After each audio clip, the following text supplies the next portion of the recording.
اٹک jail کے قیدی number 804 Imran Ahmad Khan نیازی کے جرائم کی تفصیل ملاحظہ فرمائیں۔ پہلا جرم، جس ملک کی غریب لاچار عوام کے ہزاروں لوگ ماہانہ کینسر سے مر جاتے تھے، اس قوم کو چندہ جمع کر کر کے 3 کینسر اسپتال بنا کر دیے جہاں 70% لوگوں کا مفت علاج ہوتا ہے۔ جرم نمبر 2،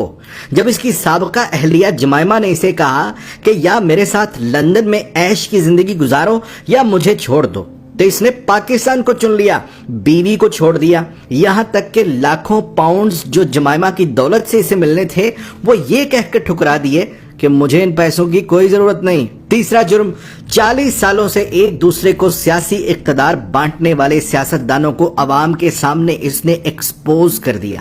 بچے کو سمجھ آ گئی کہ یہ لوگ عوام کو بے وقوف بنا کر باریاں لیتے رہے اور ملک کو تباہ و برباد کر دیا، اور جب اسے بار بار کہا گیا کہ تم بھی آؤ اسی نظام کا حصہ بن جاؤ، آؤ تیسری باری لیتے رہو، تو اس نے کھل کر انکار کر دیا کہ اس ملک و قوم کو لوٹنے والوں کے ساتھ اتحاد نہیں کروں گا۔ چوتھا جرم، اس نے اپنے اقتدار کے دوران مسلم دنیا کو اکٹھا کرنے کی جسارت کی، حرمت رسول صلی اللہ علیہ وآلہ وسلم کا مقدمہ عالمی برادری کے سامنے رکھ دیا اور دنیا کو مجبور کر دیا کہ وہ ہمارے نبی پاک صلی اللہ علیہ وآلہ وسلم کی شان میں گستاخی کرنے والوں کو پاگل قرار دیں، اور اس کی تو قرارداد بھی پاس کروا لی۔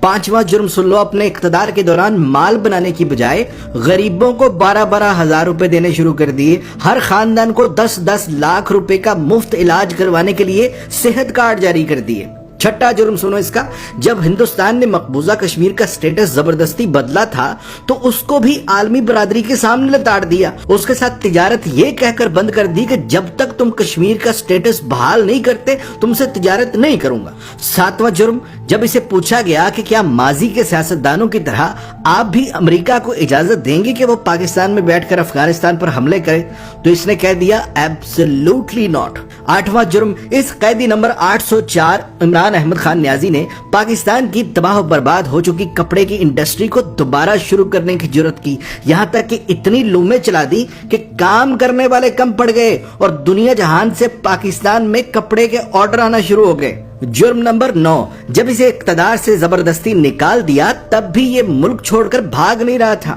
حالانکہ بار بار کہا گیا کہ چلے جاؤ یہاں سے ورنہ انجام برا ہوگا، مگر اس نے کہا کہ کوئی اپنا گھر بھی چھوڑ کر کہیں جاتا ہے اور پاکستان کو ہی اپنا جینا مرنا سمجھ لیا۔ 10واں جرم، جب اسے کہا گیا کہ باقی سیاستدانوں کی طرح تم بھی مغرب کو زمینی خدا مان لو، جان چھڑا لو اور ان کے آگے سر جھکا لو، تو اس نے نہ صرف خود انکار کر دیا بلکہ اپنی قوم کو بھی یہی سکھانے لگا کہ جھکنا صرف رب کے آگے ہے، کسی انسان کے آگے نہیں جھکنا۔ جرم نمبر 11، جہاں نئے سینما گھروں کی ضرورت تھی وہاں اس نے رحمت للعالمین اکیڈمی بنا دی، جہاں اسکولوں میں ڈانس ٹیچر، میوزک ٹیچر بھرتی کرنے تھے وہاں اس نے اسکولوں میں یکساں نصاب اور قرآن و حدیث کی کتابیں لازمی قرار دے دی۔ 12واں جرم سنو، اس نے غریب اور امیر کے لیے ایک جیسا انصاف مانگنا شروع کر دیا، کہنے لگا غریب کا بھی اتنا ہی حق ہے جتنا امیر کا ہے۔ جرم نمبر 13، PIA کا جو امریکہ میں روز ویلٹ ہوٹل ہم نے اب گروی رکھا ہے، یہ اسے 2 سال پہلے آزاد کروا کے قومی اثاثوں میں شمار کر رہا تھا۔ 14واں جرم سنو،